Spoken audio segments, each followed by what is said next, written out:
వాటిలో మొదటిది మత్స్యావతారం, రెండవది కూర్మావతారం, మూడవది వరాహావతారం, నాలుగవది నరసింహావతారం, ఐదవది వామనావతారం, ఆరవది పరశురామావతారం, ఏడవది రామావతారం, ఎనిమిదవది బలరామావతారం, తొమ్మిదవది కృష్ణావతారం, పదవది కల్కి అవతారం. శ్రీ మహావిష్ణువు యొక్క దశావతారాల ముఖ్య ఉద్దేశం. భగవద్గీతలోని 4వ అధ్యాయం 7-8 శ్లోకాలు.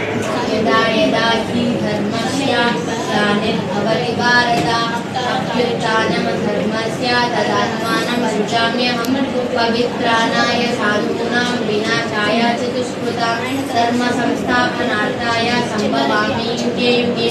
భావం: ఎప్పుడైతే ధర్మం నశించునో అధర్మం గుర్తుకు వస్తుందో అప్పుడు నన్ను నేను భూలోకంలో సృష్టించుకుంటాను.